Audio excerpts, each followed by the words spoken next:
Very good morning दोस्तों, आप सभी का हमारे चैनल यूपीएससी संविधान शाला में स्वागत है। हम लोग पढ़ रहे थे संविधान के अंतर्गत जिस चैप्टर को हम लोग देख रहे थे संविधान का निर्माण चैप्टर का यह दूसरा वीडियो है। पहले वीडियो में हम लोग देख चुके हैं कि हमारे देश के स्वतंत्रता संग्राम सेनानियों के द्वारा जो महत्वपूर्ण नेता थे उनके द्वारा बहुत पहले से मांग की गई थी कि भारत में एक ठोस संविधान के लिए एक संविधान सभा का गठन किया जाए, जिसको मजबूर होकर काफ़ी प्रयास के बाद ब्रिटिश शासन के द्वारा मान लिया गया कि संविधान सभा का गठन की स्वीकृति मिल गई।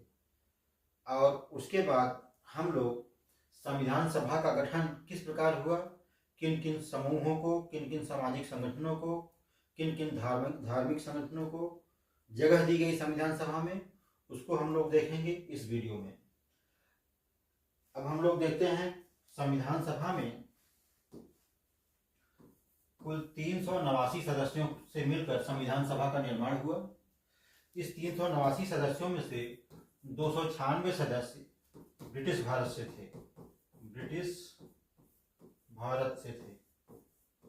और 93 सदस्य देसी रियासत से थे।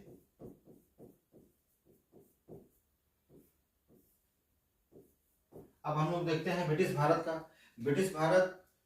का के वे प्रांत जहां पर ब्रिटिश सत्ता सीधे शासन करती थी, सीधे नियंत्रण में था, और जो देसी रियासतें परोक्ष रूप से ब्रिटिश सत्ता में रहकर स्वतंत्र शासन करती थी, उनको देसी रियासत कहा गया, जिनका प्रतिनिधित्व संविधान सभा में 93 था और ब्रिटिश प्रांतों का प्रतिनिधित्व 296 था।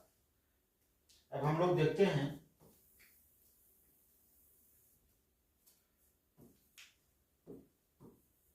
389 कुल सदस्य थे, जिसमें 296 ब्रिटिश प्रांतों से थे तथा 93 देसी रियासत से थे। इस ब्रिटिश प्रांत में 292 सदस्य जो थे वो 11 प्रांतों से लिए गए तथा 4 सदस्य जो है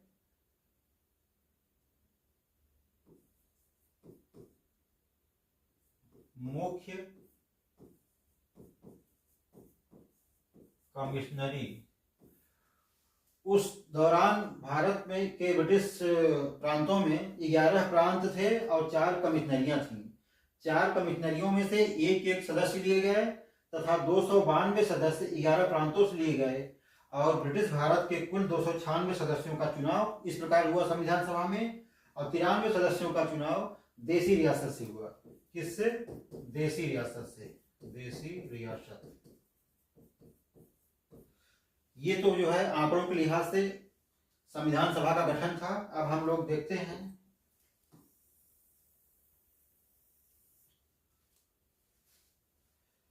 कि एक सदस्य का चुनाव किस प्रकार किया गया। अमूमन मोटा मोटी 10 लाख जनसंख्या पे एक सदस्य का चुनाव किया गया। देसी रियासत और ब्रिटिश प्रांत दोनों से 10 लाख के रेशियो पे एक सदस्य का चुनाव करके संविधान सभा के लिए भेजा गया तथा प्रत्येक समुदाय को प्रयास किया गया कि संविधान सभा में जगह मिले। इसमें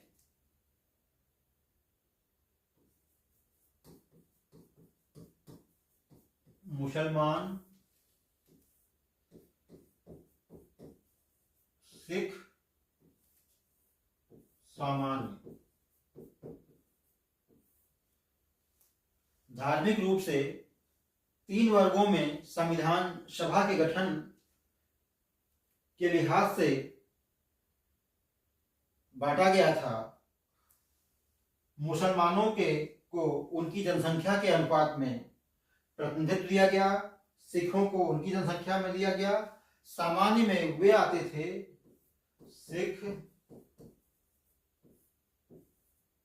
मुस्लिम,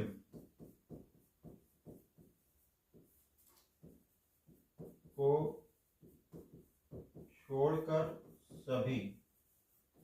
सामान्य में उन सबको रखा गया। मुसलमान और सिख दो कैटेगरी ऊपर ही हो गया। इसके अलावा जितने लोग बचे, हिंदू, पारसी, ईसाई, जितने लोग बचे सबको सामान्य में रख दिया गया। इस प्रकार इन तीनों वर्गों को उनकी जनसंख्या के हिसाब से संविधान सभा में जगह दी गई थी। ये हम लोग देख लिए सामाजिक धार्मिक संगठन का प्रतिनिधित्व किस प्रकार किया गया। और जनसंख्या के बारे में हम लोग पहले ही देख लिए थे कि पहले प्रत्येक 10 लाख पे एक सदस्य का चुनाव करने का पूरा प्रयास किया गया। मतलब लगभग 10 लाख के आसपास हो जनसंख्या होनी चाहिए। हम लोग आगे चलते हैं।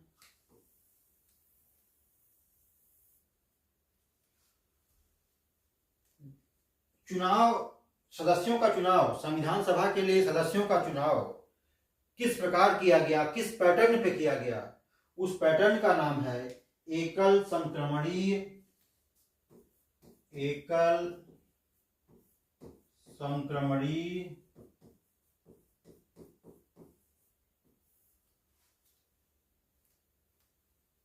समानुपातिक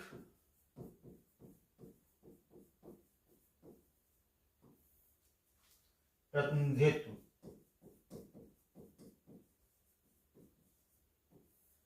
एकल संक्रमणीय समानुपातिक प्रतिनिधित्व का नाम या तो राष्ट्रपति चुनाव में सुना जाता है या तो यहाँ पर। इसके संबंध में हमें बहुत डीप में जाने की जरूरत नहीं है।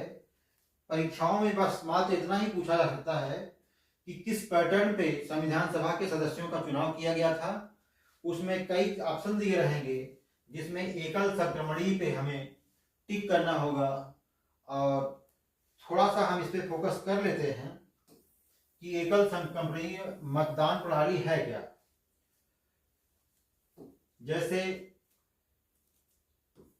ए, बी, सी 3 प्रत्याशी मैदान में उतरे हैं, जिसको एम मतदाता ने प्रथम वरीयता का मत ए को दिया, द्वितीय वरीयता का मत बी को दिया, तृतीय वरीयता का मत सी को दिया।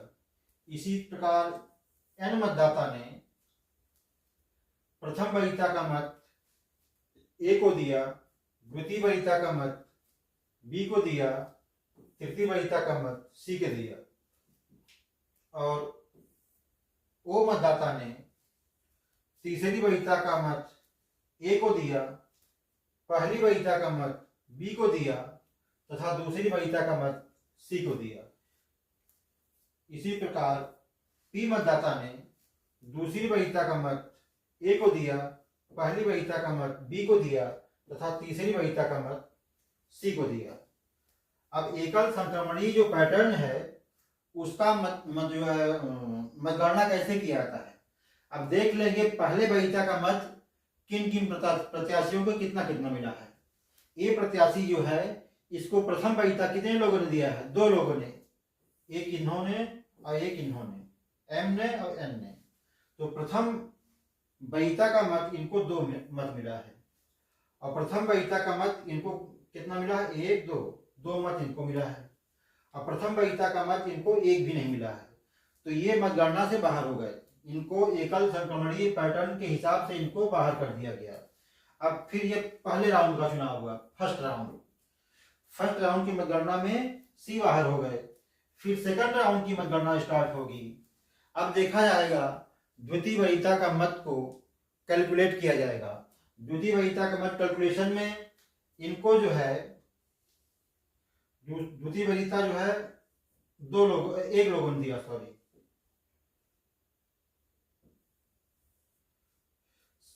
इनको द्वितीय वरीयता का मत 1 जन दिए हैं। इनको द्वितीय वरीयता का मत 1 जन दिए हैं। कौन? ये। और इनको द्वितीय वरीयता का मत 1, 2 लोगों ने दिया है। इस प्रकार ये भी जो है बाहर हो गए। बचे बी। एकल संक्रमणीय मतदान प्रणाली के अंतर्गत बी जो है विजयी हो गए।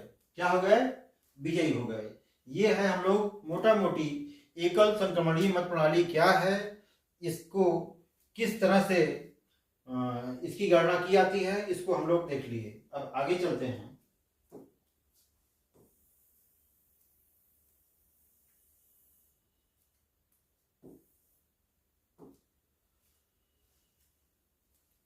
देसी रियासतों में जो संविधान सभा के सदस्य थे उनको कैसे किया गया चयन, उनका चयन कैसे किया गया, वहां पर ये जो है एक अलग तरीका था।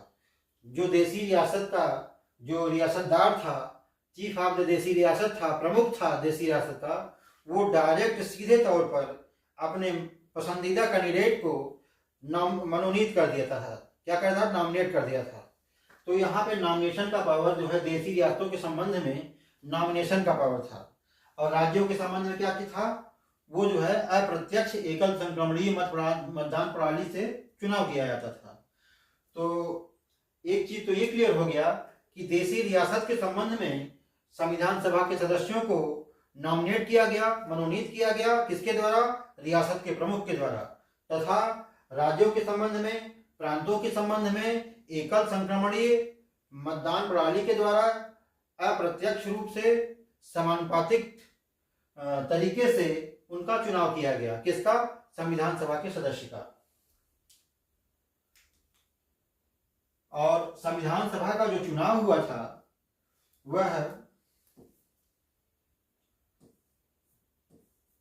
1946 के जुलाई अगस्त 1946 वर्ष में जुलाई अगस्त के महीने में संविधान सभा के सदस्यों का चुनाव किया गया था। तो कभी कभी पूछ सकते हैं कि संविधान सभा के सदस्यों का चुनाव कब हुआ, तो आप जानते रहिए 1946 में जुलाई अगस्त के महीने में किया गया था।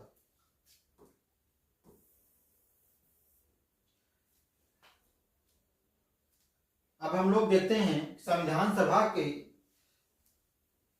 सदस्यों का चुनाव किन तरीकों से। इसके पहले ही हम लोग चर्चा कर चुके हैं कि दो पैटर्न थे।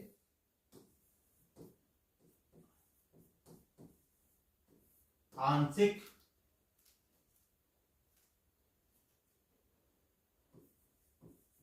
रूप से चुनी हुई और आंशिक रूप से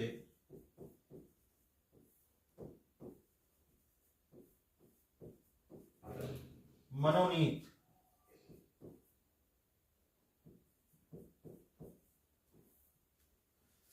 देखिए राज्यों और प्रांतों में क्या हुआ? एकल संक्रमणीय मतदान के तहत चुनाव हुआ। क्या हो गया? आंशिक रूप से चुनी हुई। तथा देसी रियासतों के संबंध में आंशिक रूप से मनोनीत, नॉमिनेट किए जाते थे। किसके द्वारा? देसी रियासत का जो प्रमुख होता था वो क्या करता था? नॉमिनेट करता था। इस प्रकार से संविधान सभा के पूरे सदस्य किन दो तरीकों से आए? एक तो आंशिक रूप से चुनकर आए, दूसरा आंशिक रूप से मनोनीत होकर आए। ये चीज क्लियर हो गया। अगला पॉइंट जो है कि जो धार्मिक रूप से, सामाजिक रूप से जो संगठन थे वो कौन कौन से थे जो चुनाव में पार्टी के रूप में भाग लिए थे।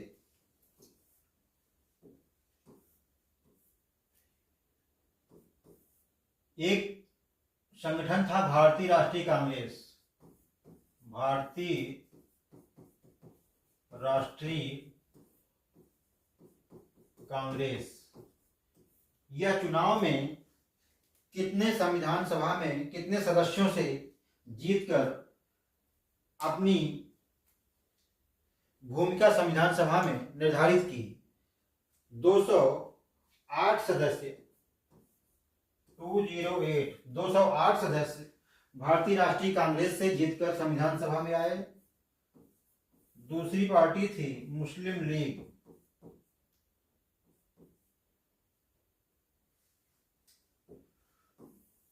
दूसरी पार्टी थी मुस्लिम लीग।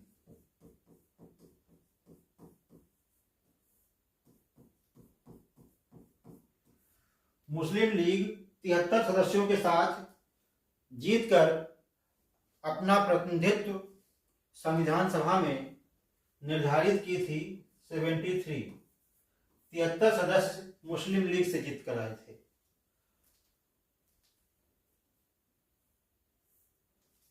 और तीसरा 15 सदस्य स्वतंत्र रूप से संविधान सभा में जीतकर आए थे।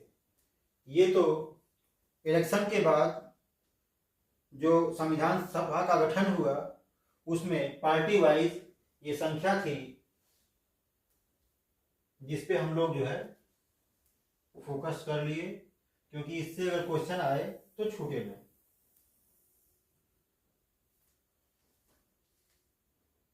एक चीज बच्चों और ध्यान देने लायक है कि भरसक प्रयास किया गया था कि संविधान सभा में कोई समुदाय, कोई सामाजिक संगठन, कोई धार्मिक संगठन या कोई वर्ग ऐसा अछूता या बच न जाए जिसका प्रतिनिधित्व संविधान सभा में शून्य रहे या न रहे। इस बात का पूरा पूरा प्रयास किया गया था। जैसे आपके हिंदू, मुस्लिम, सिख,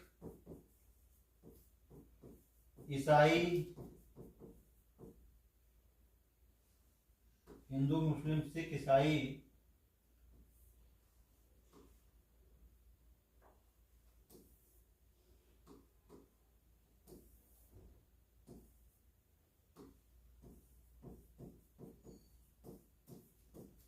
पारसी, एंग्लो इंडियन,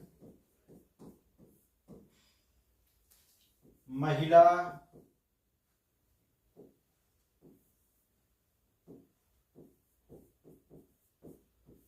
इन तमाम सामाजिक वर्गों को पूरा प्रयास किया गया कि कोई ऐसा वर्ग न छूट जाए जिसका प्रतिनिधित्व संविधान सभा में शून्य रहे या न रहे या ये वंचित हो जाए। क्योंकि जब ये वंचित हो जाएगा, कोई वर्ग इसमें वंचित हो जाएगा, तो संविधान निर्माण के समय इनके हितों की बात कौन करेगा? इनका हित जो है उठाने वाला या संविधान सभा के निर्माण में इनके हितों की बात करने वाला कोई रहेगा ही नहीं।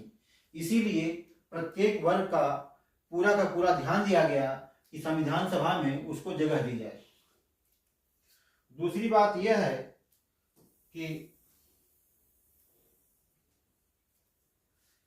देशी रियासतों की पूरी सीट जो 93 थी, 93 सीट जो देशी रियासतों के निर्धारित की गई थी वो पूरी भर नहीं पाई, जिसका कारण था कि देशी रियासतों ने संविधान सभा का बहिष्कार किया था। क्या किया था? संविधान सभा का बहिष्कार किया था। यह प्रश्न अगर पूछा जाए कि संविधान सभा का बहिष्कार किसने किया था संविधान सभा के गठन के दौरान, तो वह होगा देशी रियासतें। इसी कारण से इनकी जो 93 सीटें थी वो पूरी भर नहीं पाई।